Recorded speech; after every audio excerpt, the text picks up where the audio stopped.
teman-teman, kebanyakan wanita atau perempuan pasti dong mengalami yang namanya keputihan, pasti ya. Nah, bahaya nggak sih mengalami keputihan ini? Bagaimana sih cara mengatasi keputihan ini? Hai teman-teman, kembali lagi bersama saya Atik Musa di sini. Nah, di video kali ini saya akan membahas tentang keputihan. Nah, banyak banget nih perempuan atau kalian yang mengalami keputihan, terus kalian menganggap itu merupakan hal sepele. Jangan salah teman-teman, keputihan itu bisa membawa malapetaka loh buat kita dan buat keturunan kita juga nantinya. Nah, di sini saya akan menjelaskan apa sih itu keputihan, apa yang terjadi jika kita mengalami keputihan, bahaya nggak sih? Terus bagaimana sih cara mengatasi keputihan tersebut? Nah, kita langsung saja ke video ini. Apa sih keputihan itu? Nah, keputihan itu merupakan cairan yang keluar dari vagina kita selain darah. Nah, kalau untuk di bahasa medis itu biasanya disebut dengan flor albus. Nah, flor albus atau keputihan ini dibagi menjadi dua teman-teman. Nah, ada yang fisiologis atau normal dan ada yang patologis atau yang tidak normal. Nah, bagaimana cara kita tahu agar keputihan ini, apakah keputihan ini normal atau tidak teman-teman? Nah, caranya itu kalian harus mengenali dulu ciri-cirinya yang normal dan tidaknya. Nah, ini kalau yang normal tuh cairan yang keluar dari vagina kita itu tidak berwarna, terus tidak berbau, tidak gatal, dan cairan yang keluar itu encer, serta cairan yang keluarnya itu sedikit teman-teman ya. Nah, keputihan yang keluar ini atau keputihan ini biasanya terjadi tuh pada masa-masa atau menjelang saat kita mau haid, pada saat ibu-ibu yang sedang hamil, terus pada saat kalian yang sedang mengkonsumsi obat-obatan seperti obat-obatan antibiotik, dan kalian lagi stres, serta kalian yang lagi berhubungan seksual atau mengalami rangsangan seksual teman-teman. Sedangkan keputihan yang patologis itu merupakan cairan yang keluar atau cairan yang terjadi karena tubuh kita itu reaksi terhadap luka teman-teman, dimana luka ini disebabkan oleh infeksi jamur atau infeksi organisme yang ada dalam tubuh kita. Nah, contohnya itu seperti yang pertama, misalnya kalian mengalami keputihan yang bergumpal-gumpal dan warnanya putih seperti susu, baunya tidak sedap, kemungkinan kalian mengalami yang namanya infeksi jamur. Kemudian keputihan yang keluar dari vagina kalian yang kedua ini, cairannya itu encer, warnanya itu kuning ke coklat ke hijau-hijauan, kemudian baunya anyir dan baunya tidak sedap, kemungkinan kalian itu mengalami yang namanya itu intestasi parasit trichomonalis vaginalis, atau biasanya yang disebut nama penyakitnya itu trichomoniasis.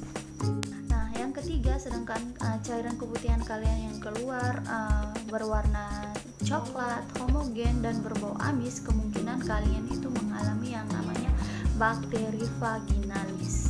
Dan juga kalian harus perlu tahu teman-teman, jika keputihan atau cairan yang keluar dari vagina kalian itu warnanya tidak sesuai atau warnanya tidak jelas, terus baunya tidak jelas seperti sebelum-sebelumnya, kriteria-kriteria sebelumnya, dan disertai dengan rasa panas, gatal, perih pada saat kalian pipis, terus kayak rasa ada yang mengganjal di bagian intim kalian, kemungkinan kalian itu mengalami yang namanya GO atau gonore.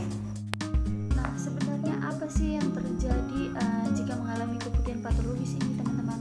Banyak teman-teman yang terjadi, bisa jadi karena kalian stres, kurang menjaga kebersihan kalian, jarang mandi, jarang mengganti pakaian dalam kalian pada saat udah basah atau udah lembab, terus jarang membersihkan atau mengeringkan daerah vagina kalian pada saat kalian habis pipis. Nah, ini tuh yang menyebabkan bakteri akan tumbuh dan berkembang biak di daerah kemaluan kalian teman-teman. Selain itu, bagi orang-orang yang mengalami kadar gulanya tinggi, tidak seharusnya orang yang mengalami penyakit DM atau diabetes mellitus ya. Jadi ini tuh bisa memungkinkan jamur atau bakteri itu dengan mudah untuk hidup dan berkembang biak di daerah intim kalian, atau bisa juga disebabkan karena penyakit yang menular akibat hubungan seksual yang bebas. Kemudian apakah keputihan ini bisa bikin mandul?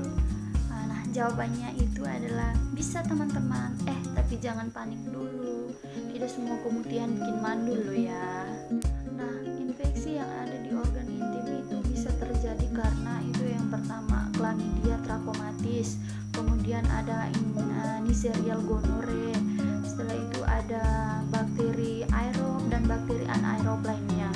Nah, infeksi ini bila tidak diobati dia akan naik ke atas, istilahnya itu infeksi ascendent.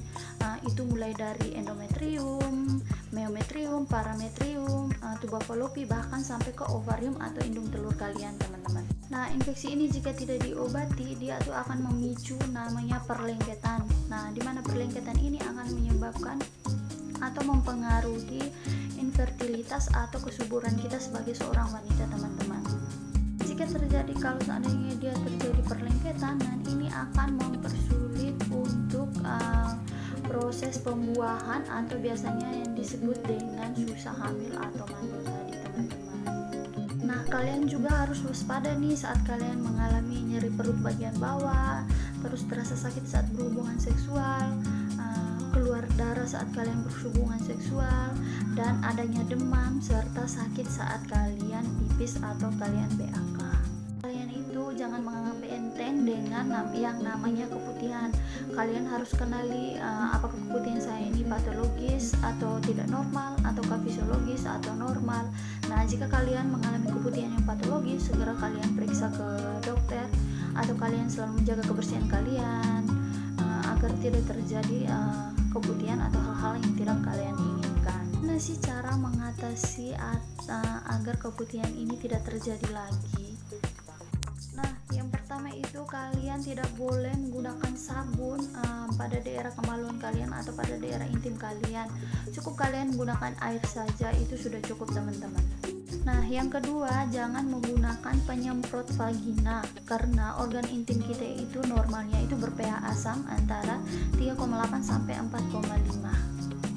Nah, dari mana sih asam ini? Asam ini merupakan asam laktal yang dihasilkan dari metabolisme organisme flora normal atau Lactobacillus acidophilus. Nah, jika kalian menggunakan sabun atau penyemprot vagina, otomatis pH asamnya itu akan rusak dan tidak ada asamnya lagi dong teman-teman. Nah, dan hal ini akan mematikan flora normal tadi, yaitu Lactobacillus acidophilus tadi teman-teman, dan memungkinkan bakteri jahat akan tumbuh di daerah tersebut. Yang kedua, kalian harus menjaga kebersihan diri kalian, kemudian mengganti pakaian kalian, khususnya pakaian dalam kalian ya teman-teman. Jika pakaian dalam kalian sudah basah atau sudah lembab, segera menggantikannya teman-teman.